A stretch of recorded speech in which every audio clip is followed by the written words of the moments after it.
Hi dears, welcome. ഈ video കാണുന്ന എല്ലാവർക്കും ഒരു നല്ലൊരു വർഷം ആശംസിക്കുന്നു. അപ്പോൾ നമുക്ക് പുതിയ വീഡിയോയിലോട്ട് കിടക്കാം. സോഷ്യൽ മീഡിയ ഇൻഫ്ലുവൻസർ എന്ന ലേബലിൽ തിളങ്ങുന്ന ജാസിൽ ജാസി സർജറി ചെയ്ത് പൂർണ്ണമായും സ്ത്രീയായി മാറാത്തതിൽ ട്രാൻസ് കമ്മ്യൂണിറ്റിയിലുള്ള ചിലർ പലപ്പോഴായി എതിർപ്പ് അറിയിച്ചിരുന്നു. എന്നാൽ നിലവിൽ തനിക്ക് ഡൗൺ സർജറി ചെയ്യാൻ താല്പര്യമില്ലെന്നാണ് ജാസി പറയുന്നത്. ഒരു അഭിമുഖത്തിൽ ജാസി തൻ്റെ ഇത്രയും നാളത്തെ പോരാട്ടങ്ങളെക്കുറിച്ച് മനസ്സ് തുറക്കുകയാണ്. ലൈഫിൽ തുടക്കത്തിൽ ആൺകുട്ടികൾ സുഹൃത്തുക്കളായി ഉണ്ടായിരുന്നില്ല എന്ന് ജാസി പറയുന്നു. പെൺകുട്ടികൾ പക്ഷേ ഒരു പരിധിക്കപ്പുറം നമ്മളെ സുഹൃത്തായി നിർത്തുകയുമില്ല. അതുകൊണ്ട് തന്നെ ഞാൻ ഒറ്റയ്ക്ക് ഒതുങ്ങിക്കൂടി ജീവിക്കാൻ തുടങ്ങി. ഞാൻ ഒറ്റയ്ക്ക് ഇരുന്ന് ബുക്സ് വായിച്ചു തുടങ്ങി. വായന എനിക്ക് ഭയങ്കര ഇഷ്ടമായിരുന്നു. ഹോണ്ട് ചെയ്യുന്ന രീതിയിലുള്ള കഥകൾ വായിക്കാനാണ് ഇഷ്ടം. കള്ളിയങ്കാട്ട് നീലിയുടെ ഒരു ബുക്കാണ് ഇപ്പോൾ വായിച്ചു കൊണ്ടിരിക്കുന്നത്. എന്നിൽ മാറ്റങ്ങൾ കണ്ടു തുടങ്ങിയപ്പോൾ ഞാൻ ആദ്യം കരുതിയത് ഈ ലോകത്ത് ഞാൻ മാത്രമേ ഇങ്ങനെയുള്ളൂ എന്നാണ്. കാരണം എൻ്റെ ചുറ്റുവട്ടത്ത് മറ്റാരെയും ഇതുപോലെ ഞാൻ കണ്ടില്ല. എനിക്ക് മാത്രം എന്താണ് ഇങ്ങനെയൊരു അവസ്ഥ എന്നും ചിന്തിച്ചിരുന്നു. പിന്നീട് ഒരു സുഹൃത്ത് വഴി മനസ്സിലാക്കിയ കാര്യങ്ങളിലൂടെയാണ് ഞാൻ എൻ്റെ സ്വത്വം മനസ്സിലാക്കിയത്. എൻ്റെ ഫാമിലിയിലുള്ള എല്ലാവരും വളരെ ഓർത്തഡോക്സായി ചിന്തിക്കുന്നവരാണ്. മാത്രമല്ല ഞാൻ മലപ്പുറം സ്വദേശിയുമാണ്. അതുകൊണ്ട് തന്നെ എൻ്റെ അവസ്ഥ എങ്ങനെ അവരെ പറഞ്ഞ് മനസ്സിലാക്കും എന്നൊന്നും എനിക്ക് അറിയില്ലായിരുന്നു. പേടിയായിരുന്നു. അതുകൊണ്ടാണ് കല്യാണം കഴിക്കേണ്ട സാഹചര്യം ഉണ്ടായത്. പിന്നീട് എനിക്ക് തോന്നി അഭിനയിച്ച് ജീവിച്ചിട്ട് കാര്യമില്ല. അങ്ങനെയാണ് തുറന്നു പറഞ്ഞത്. ഇന്ന് എനിക്ക് സന്തോഷമാണ്. ഇഷ്ടമുള്ള വസ്ത്രം ധരിക്കാനും സഞ്ചരിക്കാനും ഇഷ്ടമുള്ളതുപോലെ ജീവിക്കാനും കഴിയുന്നുണ്ട്. ആളുകൾ പറയുന്നത് കേട്ട് വിഷമിച്ചിരിക്കുന്ന ആളല്ല ഞാൻ. എനിക്ക് എൻ്റേതായ ലക്ഷ്യങ്ങളുണ്ട്. വളരെ പാവപ്പെട്ട കുടുംബത്തിലാണ് ഞാൻ ജനിച്ചത്. പഠിക്കുന്ന കാലത്തും ചെറിയ ജോലികൾ ചെയ്ത് വരുമാനം കണ്ടെത്തുമായിരുന്നു. ദുബായിൽ പോയാൽ നമ്മുടെ ലൈഫിലേക്ക് ആരും ഇടിച്ചു കയറി വരികയോ ചോദ്യം ചെയ്യുകയോ ഇല്ല. അങ്ങനെയൊരു ഗുണം ദുബായ് ജീവിതത്തിനുണ്ട്. ഇതുവരെയുള്ള ജീവിതത്തിൽ ഞാൻ ദൈവങ്ങളെ കണ്ടിട്ടുണ്ട്.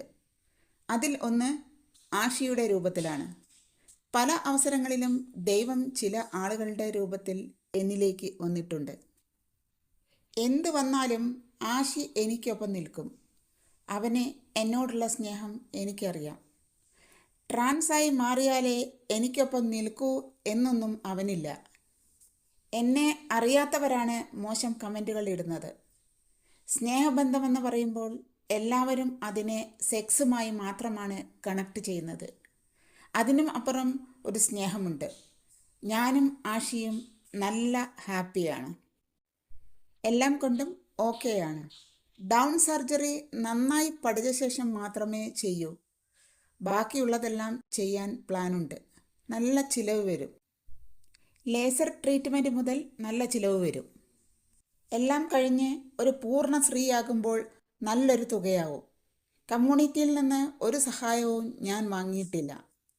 എൻ്റെ സേവിങ്സ് വെച്ചാണ് ഞാൻ ട്രീറ്റ്മെൻറ്റ് ചെയ്യുന്നത്. ജാസി പെണ്ണായി മാറിയിട്ടില്ലെന്ന് കമ്മ്യൂണിറ്റിയിൽ നിന്ന് തന്നെ പലരും പറഞ്ഞ് ഞാൻ കേട്ടിട്ടുണ്ട്. അവർക്ക് വേണ്ടി ഞാൻ എന്തിന് എൻ്റെ ശരീരഭാഗങ്ങൾ മുറിച്ചു കളയണം? വേദനയും വിഷമവും ഞാനാണ് സഹിക്കേണ്ടത്. അതുകൊണ്ട് വ്യക്തമായി പഠിച്ചും ആലോചിച്ചുമേ ഞാൻ ചെയ്യൂ, ജാസി പറഞ്ഞു. ഇപ്പോൾ സോഷ്യൽ മീഡിയയിൽ ജാസിയുടെ ഗർഭം, ജാസിയുടെ സർജറി ഇവ രണ്ടുമാണ് നല്ല വൈറലായി ഓടിക്കൊണ്ടിരിക്കുന്നത്. സത്യം പറയട്ടെ, ഇത്തരം ടൈറ്റിൽ വെച്ച് വരുന്ന ക്ലിപ്സൊന്നും ഞാൻ ഓപ്പൺ ചെയ്യാറില്ല. കാരണം എന്തിന് നമ്മളെ ടൈം വെറുതെ കളയുന്നു. ഇപ്പം ജാസിക്ക് 5ാം മാസമാണെന്നാണ് പറയുന്നത്. പുരുഷൻ പ്രസവിച്ച ചരിത്രം നമ്മുടെ ലോകത്ത് ഇതുവരെ എവിടെ ഉണ്ടായിട്ടില്ലല്ലോ. എന്തെല്ലാം പരീക്ഷണങ്ങളും ഗവേഷണങ്ങളും ഒക്കെ നടത്തിയിട്ടുണ്ടെങ്കിലും ഇതുവരെ നമ്മുടെ ലോകം അങ്ങനെ ഒരു കണ്ടുപിടുത്തത്തിലേക്ക് എത്തിയിട്ടില്ലല്ലോ. അപ്പൻഡിക്സിൻ്റെ സർജറിയാണ് കഴിഞ്ഞിരിക്കുന്നതെന്ന് ആളുകൾ പറയുമ്പോൾ അതല്ല, ഞാൻ ചെയ്തിരിക്കുന്നത് ടോപ്പ് സർജറിയാണെന്ന് ജാസി പറയുന്നു. യാഥാർത്ഥ്യം അറിയുന്നതിനായിട്ട് ജാസി ചികിത്സിച്ച ഹോസ്പിറ്റലിലേക്ക് വിളിച്ചു നോക്കിയവരുമുണ്ട്. റീസെൻ്റായി നടന്ന സംഭവം എന്താണെന്ന് വെച്ചാൽ, ഹെലനോസ് പാട്ടയ്ക്ക് ജാസി വിളിച്ചിട്ട് തനിക്ക് ചെയ്ത സർജറി വീഡിയോ കോളിലൂടെ നേരിട്ട് കാണിച്ചു കൊടുത്തു. തനിക്കെതിരെ ഇത്രയും കാലം റിയാക്ട് ചെയ്ത ആളുകൾക്ക് തെളിവ് കാണിച്ചു കൊടുക്കാൻ വേണ്ടിയായിരിക്കും ഒരുപക്ഷെ ജാസി ഇങ്ങനെ ചെയ്തിട്ടുണ്ടാവുക. പക്ഷേ ഇത് തെളിയിക്കേണ്ട ഒരവസ്ഥയിലേക്ക് എത്തിച്ചത് പ്രേക്ഷകരാണ്, റിയാക്ഷൻ വീഡിയോസ് ചെയ്യുന്നവരാണ് എന്നൊക്കെ ഒരു ലൈവിലിരുന്ന് ജാസി പറയുകയുണ്ടായി. സത്യത്തിൽ ഇതിനൊക്കെ കാരണം ജാസി തന്നെയാണ്. സ്ത്രീയാവണം, അതേപോലെ അമ്മയാവണം എന്നൊക്കെ ആഗ്രഹിച്ച് നടക്കുന്ന ഒരുപാട് ട്രാൻസ് ആളുകളുണ്ട്. പക്ഷേ ഇങ്ങനെയൊരു കാര്യം ചെയ്തു എന്ന് തെളിയിക്കാൻ വേണ്ടിയിട്ട് തൻ്റെ തുണി ഉരിഞ്ഞ് മറ്റൊരാൾക്ക് കാണിച്ചു കൊടുക്കുക എന്ന് പറഞ്ഞാൽ അത് വല്ലാത്തൊരു ഗതികേട് തന്നെയാണ്. ഇപ്പം സ്ത്രീയാവാൻ വേണ്ടിയിട്ട് ആണല്ലോ ഈ ടോപ്പ് സർജറിയൊക്കെ ചെയ്യുന്നത്. സ്ത്രീയിലേക്ക് എത്താൻ വേണ്ടിയിട്ടാണല്ലോ. ഏതെങ്കിലും സ്ത്രീ മറ്റൊരാൾക്ക് ഇങ്ങനെ തുറന്നു കാണിച്ചു കൊടുക്കും. അതിപ്പോൾ മറ്റൊരു സ്ത്രീക്ക് മുമ്പിലാണെങ്കിൽ പോലും സ്വന്തം മാറിടം ആരെങ്കിലും ഇങ്ങനെ തുറന്നു കാണിച്ചു കൊടുക്കുമോ? എന്തിനേറെ പറയുന്നു, സ്വന്തം അമ്മയ്ക്ക് പോലും കുട്ടികൾ ഒരു പരിധി കഴിഞ്ഞാൽ, സ്വന്തം അമ്മയുടെ മുമ്പിൽ പോലും മകൾ ഒരു പരിധി കഴിഞ്ഞാൽ ഇത്തരം കാര്യങ്ങളൊന്നും കാണിച്ചു കൊടുക്കില്ല. ആ സ്ഥലത്താണ് ഇപ്പോൾ ഈ ജാസി ചെയ്തിരിക്കുന്നത്.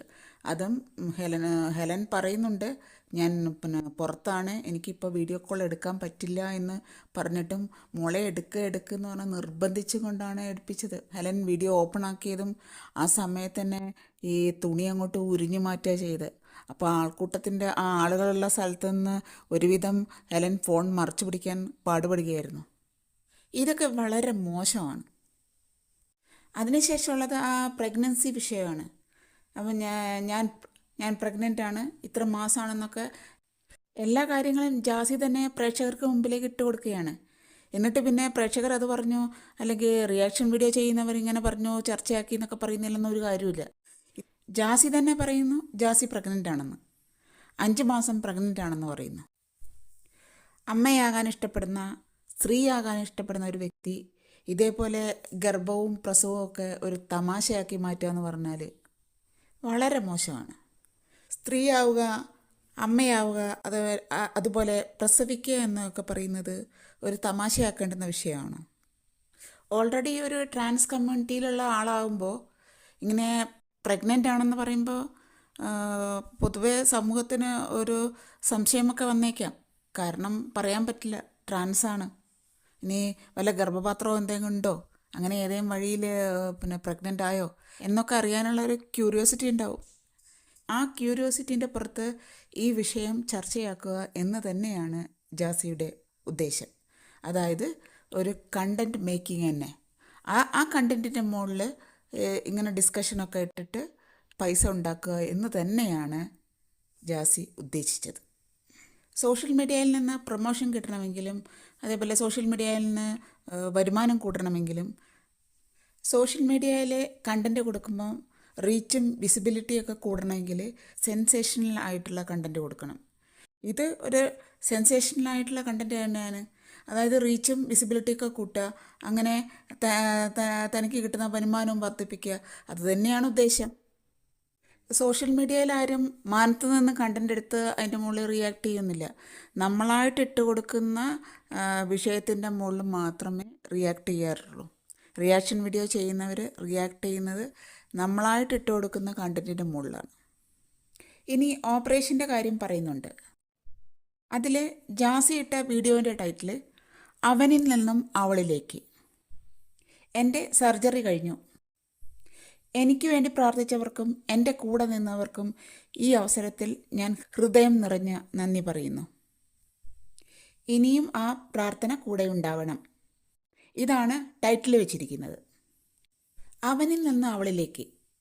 ഒരു നോർമൽ പേഴ്സൺ ഒരു ട്രാൻസ് പേഴ്സണെ വെച്ച് ചിന്തിക്കുമ്പോൾ അവരുടെ മനസ്സിൽ ആദ്യം വരിക ബോട്ടം സർജറിയെക്കുറിച്ചായിരിക്കും. ആരും ടോപ്പ് സർജറിയെക്കുറിച്ച് ചിന്തിക്കില്ല. ആരും ഇത് ഒരു ടോപ്പ് സർജറി കഴിഞ്ഞ ശേഷമുള്ള സ്റ്റെപ്പ് ബൈ സ്റ്റെപ്പ് പ്രോസസ്സാണെന്നൊന്നും കരുതില്ല. എല്ലാവരുടെ മനസ്സിലും ഇതൊരു ബോട്ടം സർജറി ആയിട്ട് മാത്രമേ എടുക്കുള്ളൂ. അല്ലെങ്കിൽ നിങ്ങൾ കാര്യങ്ങളൊക്കെ പറഞ്ഞു കൊടുക്കണം. അല്ലാതെ ഒരു കാര്യവും പറഞ്ഞു കൊടുക്കാതെ ഒരു സർജറി എന്ന് മാത്രം പറയുമ്പോൾ പബ്ലിക് എന്താ വിചാരിക്കുക? ക്ലാരിറ്റി ഇല്ലാത്ത ഒരു ടോപ്പിക്ക് ജനങ്ങളുടെ മുമ്പിലേക്ക് ഇട്ട് കൊടുത്തിട്ട് അതിൻ്റെ മുകളിൽ പല മാനങ്ങൾ സൃഷ്ടിക്കപ്പെടണം, അതിൻ്റെ മുകളിൽ ഡിസ്കഷൻസ് വരണം, അങ്ങനെ ആ വിഷയം ഒരു വൈറൽ കോണ്ടൻ്റ് ആക്കണം എന്ന ഒരു ഉദ്ദേശം മനസ്സിൽ വെച്ചുകൊണ്ടുള്ള കൃത്യമായിട്ട് തിരക്കഥ തയ്യാറാക്കിയ ഒരു പരിപാടി. ഇവിടെ വേറൊരു കാര്യം പറയുന്നുണ്ട്, ഒരു കംപ്ലീറ്റ് വുമൺ ആവാൻ പോവാണെന്ന്.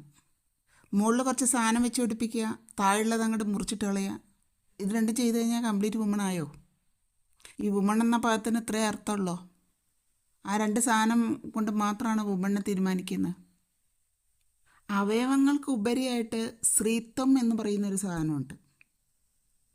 അതില്ലാത്തത് കൊണ്ടാണ് ഹെലനോസ് പാട്ടയ്ക്ക് നിങ്ങൾ തുണി അയച്ചിട്ട് കാണിച്ചു കൊടുത്തത്. മാറിടം വെപ്പ് മാറിടം ആണെങ്കിലും അത് കാണാൻ വേണ്ടി തുറന്നു കൊടുത്തത് ആ സ്ത്രീത്വം, ആ സ്ത്രീയുടേതായ ആ ഒരു മാന്യത ഇല്ലാത്തത് കൊണ്ടാണ്. മുടി നീട്ടി വളർത്തി മാറിടം വെച്ച് പിടിപ്പിച്ച് താഴെയുള്ള സാധനം അങ്ങോട്ട് മുറിച്ച് കളഞ്ഞ് ഒരുപാട് പുട്ടിയിട്ട് സാരി ഉടുത്ത് പെൺവേഷം കെട്ടി നടന്നാൽ സ്ത്രീയാവുകയില്ല. സ്ത്രീ അബലയാണ്, ചബലയാണെന്നൊക്കെ പറയും. സ്ത്രീ എന്താണെന്ന് അറിയണമെങ്കിൽ മറ്റാർക്കും പറ്റില്ല, അത് സ്ത്രീക്ക് തന്നെ പറ്റുള്ളൂ. ഇവർക്ക് ഇങ്ങനെയൊരു അവസ്ഥ വന്നത് ഇവരുടെ കുറ്റം കൊണ്ടല്ല, ഒരു ജനിതക വൈകല്യമാണ് എന്ന് അറിയാത്തത് കൊണ്ടല്ല. എങ്കിലും ഇവരുടെ ഈ കോപ്രായങ്ങൾ കുറേയൊക്കെയെങ്കിലും കുറച്ചിരുന്നെങ്കിൽ എന്ന് ആഗ്രഹിച്ചു പോവുകയാണ്. ഏതായാലും തുണി പൊക്കി കാണിച്ചു കൊടുത്തതിൻ്റെ പേരിൽ ഹെലൻ്റെ കയ്യിൽ നിന്ന് കണക്കിന് കിട്ടിയിട്ടുണ്ട്. കണക്കിന് എന്ന് പറഞ്ഞാൽ നന്നായിട്ട്. പക്ഷേ അതിൻ്റെ ക്ലിപ്പൊന്നും ഞാനിപ്പോൾ അവിടെ വെക്കുന്നില്ല. നിങ്ങൾക്ക് വേണമെങ്കിൽ അവരുടെ അക്കൗണ്ടിൽ പോയിട്ട് തന്നെ കാണാവുന്നതാണ്. കാരണം അത്രയും മാന്യമായ രീതിയിലാണ് അവർ ചീത്ത വിളിച്ചത്.